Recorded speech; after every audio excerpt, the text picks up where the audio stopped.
Literasi Lemdiklat Polri pada Diklat Reserse mengajarkan pada Scientific Investigation Policing.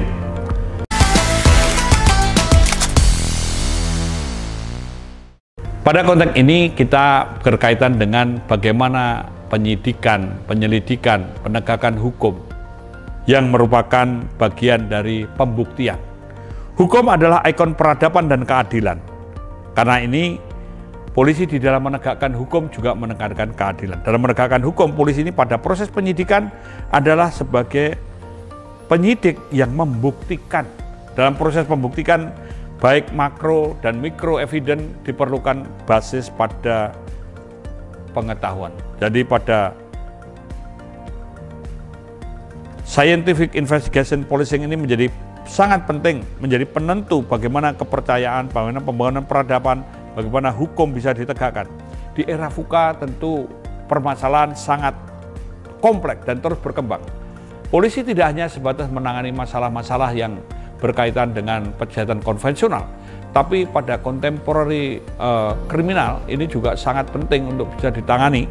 Karena di era VUCA ini ada extraordinary crime, white collar crime, transnational crime, ataupun juga cyber crime, bahkan mungkin juga akan ada AI crime dan banyak hal lain.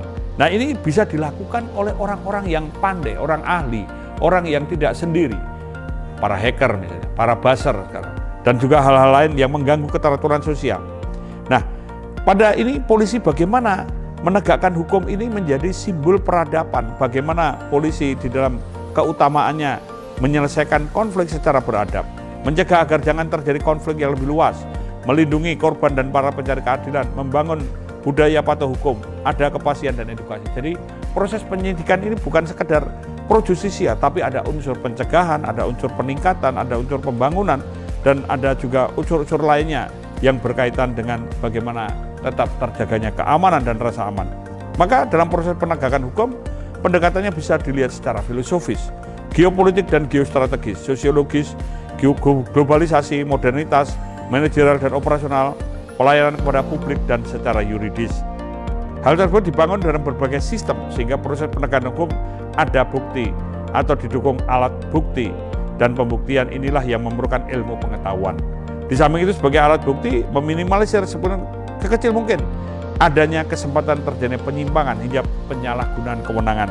Maka dalam penegakan hukum, ilmu pengetahuan dan teknologi menjadi salah satu kesatuan untuk mencapai keutamaannya. Karena mau tidak mau hukum ini menjadi sangat penting. Jadi pada proses penegakan hukum bukan sebatas untuk menjabarkan makna pasal atau ayat-ayatnya, tapi juga harus membangun atau mendukung supremasi hukum, memberikan jaminan dan perlindungan HAM, transparan dan akuntabel, berorientasi pada peningkatan kualitas hidup masyarakat, adanya pengawasan dan pembatasan kewenangan polisi. Nah, pada konteks ini polisi selain itu juga penegak hukum ketika melakukan diskresi ADR atau Alternative Dispute Resolution, RJ atau Restorative Justice, ini juga merupakan suatu kebijaksanaan. Karena mau tidak mau, dasarnya pada kemanusiaan, keadilan, kepentingan umum, atau alat edukasi. Dan landasan diskresi ini norma moral, dan di luar itu sebetulnya menjadi korupsi. The excessive of discretion is a potential source of corruption. Maka pada konteks kebijaksanaan ini, diskresi tidak sebatas untuk perorangan, tapi juga diskresi birokrasi dan lain sebagainya. Maka konteks Scientific Investigation Policing ini juga menunjukkan bagaimana mendukung supremasi hukum, memberikan jaminan perlindungan HAM, anti korupsi, transparan, akuntabel, dan berorientasi pada peningkatan kualitas hidup masyarakat.